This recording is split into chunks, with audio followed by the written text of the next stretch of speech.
जो हमको चलाना था 232 है, वहाँ है समसत्ता की आपस में साधक बाधकता। ठीक है, अब यहाँ पर इसकी चौपाई है, समसत्ता भव दुख गुरु वेदा, यूं गुरु वेद करत भव छेदा, आपस में समसत्ता जिनकी, लखी साधक बाधकता तिनकी। कहते हैं समसत्ता भव दुख गुरु वेदा, भव दुख संसार दुख और गुरु वेद की समसत्ता है, समान सत्ता है। कैसे समान सत्ता है यह भी आगे बताएंगे। और कहते हैं कि नियम है आपस में समसत्ता जिनकी, जिनकी आपस में समसत्ता हो उन्हीं की परस्पर में साधक बाधकता होती है। ठीक है, अब इसकी टीका पढ़ेंगे। कहते हैं भव दुख यानी संसार दुख और गुरु वेद की समसत्ता, समसत्ता यानी कि एक ही सत्ता होती है। या ते गुरु वेद ते, गुरु और वेद से भव दुख का छेदन होवे है, भव दुख का नाश होवे है। जिनकी आपस में समसत्ता होवे हैं तिनकी आपस में साधकता और बाधकता होती है। ये साधकता क्या है और बाधकता क्या है यह बताएंगे। जैसे मृत्तिका और घट की समसत्ता है, मिट्टी और घट दोनों की समसत्ता है, दोनों की व्यवहार सत्ता है। तो वहाँ पर मिट्टी से घड़ा बना होता है। ठीक है, तो कहेंगे मिट्टी जो है घट की साधक है, साधक है ना, मिट्टी घट की कारण है ये कहेंगे। यानी मिट्टी से घड़ा बना है, मिट्टी से घड़ा बन सकता है क्योंकि दोनों की समान सत्ता है। और यदि मान लो मिट्टी होती स्वप्न की, तो स्वप्न वाली मिट्टी से हम घड़ा बना पाते? नहीं बना पाते। उसी प्रकार मिट्टी होती व्यवहार में और सपने में हमको घड़ा बनाना होता तो बना पाते? नहीं बना पाते। इसीलिए कहा है समसत्ता दोनों की होनी चाहिए। अब आगे कह रहे हैं अग्नि और काष्ठ की समसत्ता है। अग्नि और काष्ठ लकड़ी की समान सत्ता है, तहाँ अग्नि काष्ठ का बाधक है। अग्नि जो है लकड़ी को जला देती है, तो दोनों की व्यवहार सत्ता है, तो अग्नि लकड़ी को जला सकती है, जला देती है। और यदि यहाँ पर भी सपने में एक चीज़ सपने की होती और एक चीज़ व्यवहार की होती तो ऐसा नहीं संभव था। तो यहाँ पे समझ लीजिए साधक का मतलब होता है कारण और बाधक का मतलब होता है नाशक। ठीक है, अब आगे कहते मरुस्थल के जल की और प्यास की समसत्ता नहीं है। जो मरुस्थल का जल है वो कौन सी सत्ता में है? प्रातिभाषिक सत्ता में है, वो प्रतीति मात्र है, भ्रम है। और जो प्यास है वो हमको सही में लगी, व्यवहार काल में लगी हुई है, व्यवहारिक जीवन में जागृत अवस्था में लगी हुई है। तो इसीलिए कहते हैं कि इन दोनों से मतलब मरुस्थल के जल से प्यास नहीं बुझ सकती। ठीक है, अब या स्थान में यह रहस्य है। यहाँ पर एक रहस्य और समझो आगे। चेतन में परमार्थ सत्ता है, केवल मात्र चेतन एक ऐसा है जिसमें परमार्थ सत्ता है, और चेतन से भिन्न जो कुछ भी है वो सब कुछ मिथ्या है। क्या है? वो सब कुछ मिथ्या है। और ये जो मिथ्या है, जो मिथ्या पदार्थ है उनमें भी दो प्रकार की सत्ता है। जो मिथ्या पदार्थ है उनमें भी दो प्रकार की सत्ता है, एक है व्यवहार सत्ता और दूसरी है प्रतिभास सत्ता। ठीक है, अब ये व्यवहार सत्ता प्रतिभास सत्ता को आगे और स्पष्ट करेंगे। अंक 233 व्यावहारिक प्रातिभासिक और पारमार्थिक सत्ता क्या है? यहाँ पर हम वेदांत की भाषा में इनकी परिभाषा आज पढ़ेंगे। जा पदार्थ का ब्रह्म ज्ञान बिना बाध होवे नहीं। नंबर 1, जिस पदार्थ का ब्रह्म ज्ञान के बिना बाध नहीं होता, ये शब्द याद रखिए, बाध नाश नहीं है, बाध है। ठीक है, वो किंतु ब्रह्म ज्ञान से ही बाध होवे हैं। जिस पदार्थ का ब्रह्म ज्ञान से बिना बाध नहीं होता किंतु ब्रह्म ज्ञान से ही उसका बाध होता है, उस पदार्थ में व्यवहार सत्ता कही जाएगी। ठीक है, और वो व्यवहार सत्ता काहे में है? ईश्वर सृष्टि, ईश्वर के द्वारा रचे हुए जितने भी पदार्थ है, जितने पदार्थ हमको पंचभूतात्मक दिखाई पड़ रहे हैं सब ईश्वर के द्वारा ही रचे हुए हैं ना। मैं एक हूँ बहुत रूप हो जाऊं, वहाँ से पूरा जो भी कुछ है सब व्यवहार सत्ता है। ईश्वर के द्वारा रचित जो कुछ भी है वो ईश्वर सृष्टि व्यवहार सत्ता है। क्यों? कि उसका किसी का भी पंचभूत आदि जो कुछ भी है इन सब का ब्रह्म ज्ञान के बिना बाध नहीं हो सकता, और जब ब्रह्म ज्ञान होता है तब इनका बाध हो जाता है। ठीक है, ब्रह्म ज्ञान से ही इनका बाध होता है। तो ब्रह्म ज्ञान से इनका बाध होता है, इसलिए इनमें व्यवहार सत्ता कही जाएगी। यद्यपि ईश्वर सृष्टि के पदार्थन का ब्रह्म ज्ञान से बिना नाश तो होवे भी है। ये बात समझ ली, ईश्वर सृष्टि के जितने पदार्थ हमको देख रहे हैं आसपास, इनका ब्रह्म ज्ञान के बिना नाश हो जाता है। हम चारों तरफ टूटते फूटते देखते हैं चीज़ों को, है कि नहीं? कांच का गिलास टूट गया, ये चीज़ टूट गई, वो चीज़ टूट गई, मकान गिर गया, अच्छी बड़ी बड़ी बिल्डिंगें टूट जाती है, बुलडोजर चल जाता है, तो फिर कहना ही क्या है। सब टूट जाता है, नाश हो जाता है, लेकिन बाध नहीं होता। नाश और बाध में अंतर है। अब हमने आपको बता चुके हैं बाध की क्या परिभाषा है, वो बात यहाँ पे समझ लीजिए। यहाँ कह रहे हैं ब्रह्म ज्ञान से बिना बाध होवे नहीं। ईश्वर सृष्टि के जितने पदार्थ हैं उनका नाश तो हो जाता है, लेकिन ब्रह्म ज्ञान से बिना उनका बाध नहीं होता। ठीक है, अब आगे कह रहे हैं बाध क्या है। अपरोक्ष मिथ्या निश्चय का नाम बाध है। ठीक है, अपरोक्ष मिथ्या निश्चय मतलब बिल्कुल हम कंफर्म कर ले, जैसे हमने देखा कि यहाँ पे सांप है और सांप से हम डर रहे हैं, लाइट जलाए देखा अरे तो रस्सी है, तो वहाँ हमको पक्का अनुभव हो गया है कि रस्सी है, सांप नहीं है, बिल्कुल अपरोक्ष हो गया है ना। अब हमको कोई बरगला नहीं सकता, कोई हमको कंफ्यूज नहीं कर सकता। तो ऐसी स्थिति में ये जो हमने सांप का बाध हुआ है, सांप के मिथ्यात्व का निश्चय हुआ है, एक सांप झूठा था, ये समझ में हमारी आया है, इसी का नाम बाध है। ठीक है, आगे चलेंगे। सो अपरोक्ष मिथ्या निश्चय ईश्वर सृष्टि के पदार्थन में ब्रह्म ज्ञान से प्रथम मतलब पहले किसी को होवे नहीं। तो ये जो अपरोक्ष मिथ्या निश्चय है ब्रह्म ज्ञान के पहले किसी को नहीं हो सकता, ब्रह्म ज्ञान के बाद ही होता है। ब्रह्म ज्ञान से अनंतर ही होवे हैं, अनंतर यानी बाद में, ब्रह्म ज्ञान के बाद ही होता है। याते मूल अविद्या के कार्य जो जागृत के पदार्थ है। मूल अविद्या कौन सी है? जो ब्रह्म चेतन को ढकती है वो अविद्या मूल अविद्या है, और जो समस्त पदार्थों को ढकती है वो अविद्या तूला अविद्या है। ठीक है, तो जो मूला अविद्या के कार्य है, जो भी जागृत के पदार्थ, वो सब ईश्वर सृष्टि, वो सब में व्यवहार सत्ता है, उनमें क्या है? व्यवहार सत्ता है। और जन्म मरण बंध मोक्ष आदि व्यवहार के सिद्ध करने वाली जो सत्ता है, कहिए होना, सत्ता कहिए होना, अस्तित्व, सो व्यवहार सत्ता कहिए है। तो ये ईश्वर की सृष्टि में ही सब हो रहा है, जन्म मरण है ना, सुख दुख जो कुछ भी हो रहा है ये सब ईश्वर की सृष्टि में ही हो रहा है। जन्म मरण भी हो रहा है, गुरु के द्वारा उपदेश भी प्राप्त हो रहा है, और उपदेश के द्वारा फिर ज्ञान होकर के मोक्ष भी हो रहा है।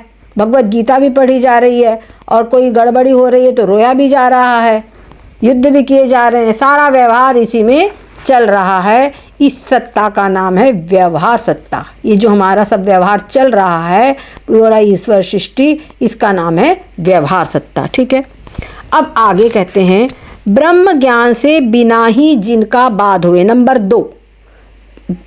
दो में क्या है? प्रातिभाषिक सत्ता किसे कहते हैं, अब यहाँ पर हमको बताएंगे। कहते हैं ब्रह्म ज्ञान के बिना ही जिसका बाध होवे, जिन तीन पदार्थन में प्रतिभा सत्ता कही है, उन पदार्थों में प्रतिभा सत्ता होगी जिनका ब्रह्म ज्ञान के बिना ही बाध हो जाता है।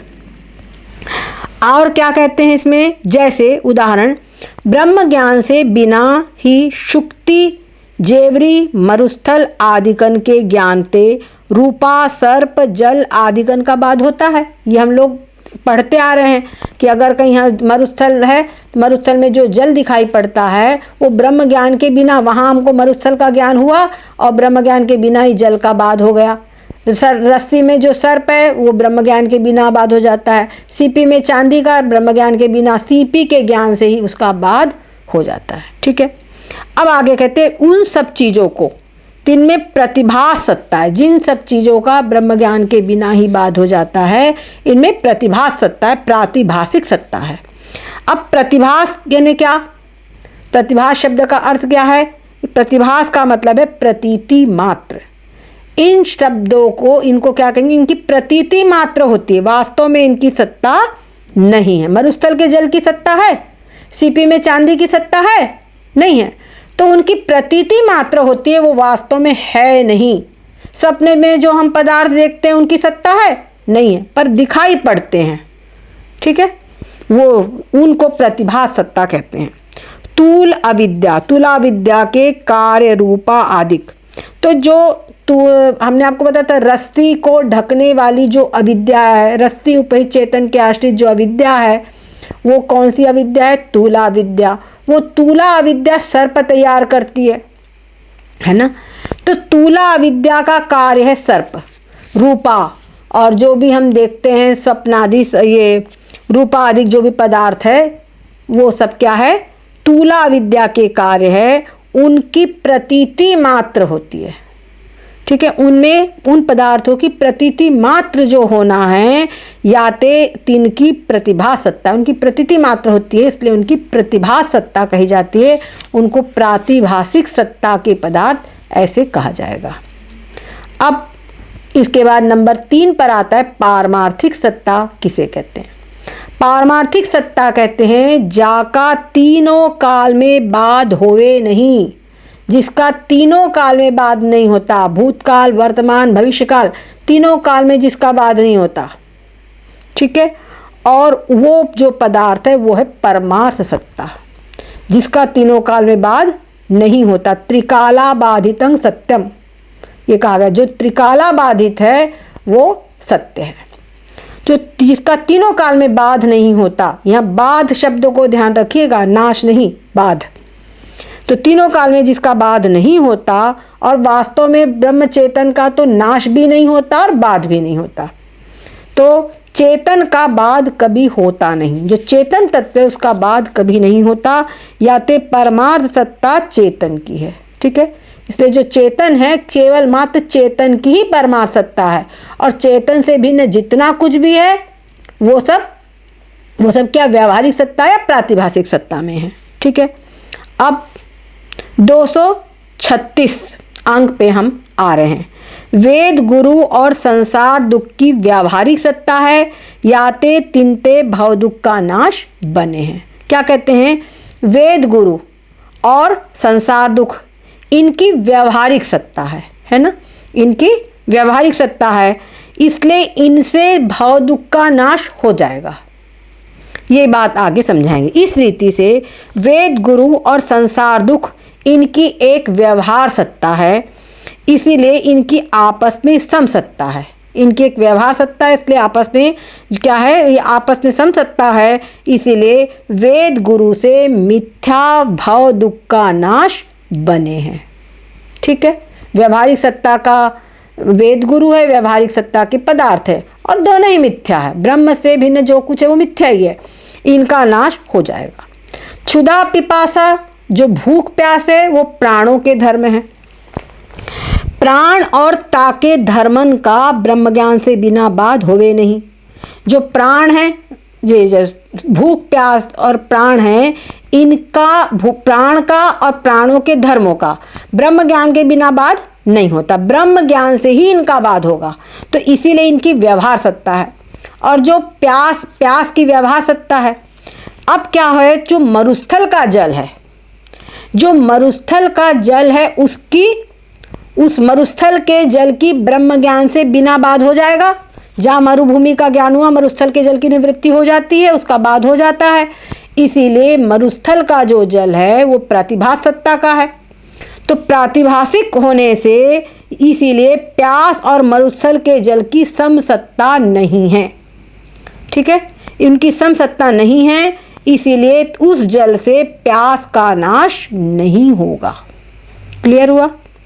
आगे या प्रकार से नंबर 1, या प्रकारते दाष्टान्त विषय बाधक वेद गुरु और बाध्य संसार दुख, तिनकी सत्ता एक है। जो हमने सिद्धांत आप लोगों को बताया है उसके अंदर में क्या कहा कि वेद गुरु और संसार दुख, तो जो बाधक है वेद गुरु और बाध्य है, बाध्य जिसका होता है वो बाध्य, वो है संसार दुख, उनकी सत्ता समान है, इसीलिए वहाँ पर बाध हो जाएगा।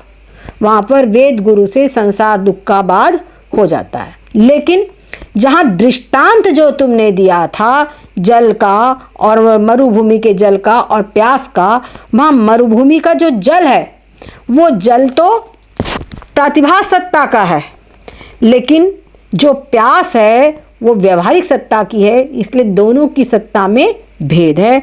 इसीलिए वहाँ पर कहा गया कि विषम दृष्टांत है। आप लोगों को याद होगा कविता में आया था विषम दृष्टांत, तो विषम दृष्टांत का मतलब यही होता है कि सम सत्ता वहाँ चल रही है और यहाँ विषम सत्ता की तुमने बात कर दी, तो तुम्हारा दृष्टांत बराबर मैच नहीं करता। दृष्टांत मैच करना चाहिए ना, तो तुम्हारा दृष्टांत को मैच नहीं कर रहा है, इसलिए कहा कि विषम दृष्टांत है। ठीक है, ये बात में। अब अंक 137, अब हमारा टाइम पूरा हो रहा है, इसको ले लेते। शंका, शुक्ति रूपा आदि का ब्रह्म ज्ञान बिना ही बाद और संसार दुख का ब्रह्म ज्ञान से अनंतर बाद, यह भेद कौन हेतु रख्यो है। ये कहा था कि शुक्ति और रूपादिक, शुक्ति रूपा यानी चांदी आदिक जो है इनका तो ब्रह्म ज्ञान के बिना ही बाध हो जाता है, जबकि वो मिथ्या है, और जो संसार दुख है वो भी मिथ्या है, तो संसार दुख का ब्रह्म ज्ञान से ही बाध होगा। ये जो आपने अंतर रखा है इसमें क्या कारण है? जब दोनों मिथ्या है तो दोनों का ब्रह्म ज्ञान के बिना बाध हो जाना चाहिए, या दोनों का ब्रह्म ज्ञान से ही बाध होना चाहिए, पर ऐसा अंतर क्यों है? ये यहाँ पर प्रश्न है। चौपाई, ब्रह्म भिन्न मिथ्या सब भाखौ, तिनको भेद हेतु की राखौ, उपजो यह मोकु संदेहा, प्रभुता को अब कीजय छेहा। ठीक है, यहाँ पर हमारी लाइन मिल रही है। अब यहाँ पे टीका, हे प्रभु, ब्रह्म से भिन्न आप सर्व को मिथ्या कहो हो। तीन मिथ्या पदार्थन में, ब्रह्म से भिन्न सब कुछ मिथ्या है, उन मिथ्या पदार्थ में शुक्ति रूपा रज्जु सर्प मरुस्थल जल आदि कण का ब्रह्म ज्ञान से बिना बाध होवे है, और संसार दुख का ब्रह्म ज्ञान से अनंतर बाध होता है। ये भेद किस कारण से है? अब अंक है 238, सकल अविद्या के अज्ञान से जो उपजय तिसका ताके ज्ञान से बाध होवे है। ये यहाँ पर सिद्धांत है कि जिसके अज्ञान से जो उत्पन्न होता है वही उसी के ज्ञान से, उन्हें अधिष्ठान, उसी अधिष्ठान के ज्ञान से उस चीज की निवृत्ति होती है। सकल अविद्या कारज मिथ्या, शिष्यता में रंचक न तथ्या, जा अज्ञान से उपजत जोई, ताके ज्ञान बाधति ही होई। क्या कहते हैं शिष्य, यद्यपि ब्रह्म से भिन्न सकल अविद्या का कार्य है, याते मिथ्या है, तामे रंचक भी तथ्या ने सत्य, उसमें तथ्य नहीं है, परंतु जाके अज्ञान से जो उपजे है ताके ज्ञान से तिसका बाध होवे है, ये नियम है। नंबर 1, शुक्ति रज्जु मरुस्थल आदिकन के जो शुक्ति रज्जु मरुस्थल आदि के अज्ञानते रूपा सर्प जल आदि उपजे है, तिनका बाद शुक्ति रजत मरुस्थल आदिकन के ज्ञानते होवे है। ठीक है, तो शुक्ति के अज्ञान से रूपा यानी चांदी दिखाई पड़ती है, रस्ती के अज्ञान से सर्प दिखाई पड़ता है, मरुस्थल के अज्ञान से जल दिखाई पड़ता है। तो उनका जब ज्ञान हुआ तो वहाँ पर तुरंत ही अधिष्ठान वो भ्रम इस चीज़ों की निवृत्ति हो जाती है, मिथ्या वस्तुओं की निवृत्ति हो जाती है।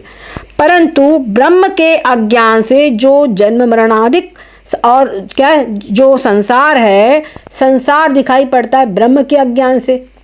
तो ब्रह्म के अज्ञान से संसार दिखाई पड़ता है, जन्म मरण आदि संसार दुख दिखाई पड़ते हैं। तो उसी के कारण मतलब उत्पन्न होते हैं। तो जो ब्रह्म का ज्ञान होगा तभी उनकी निवृत्ति होगी, तभी उनका बाध होगा। ठीक है। सद्गुरुदेव भगवान की जय हो, सच्चिदानंद भगवान की जय हो।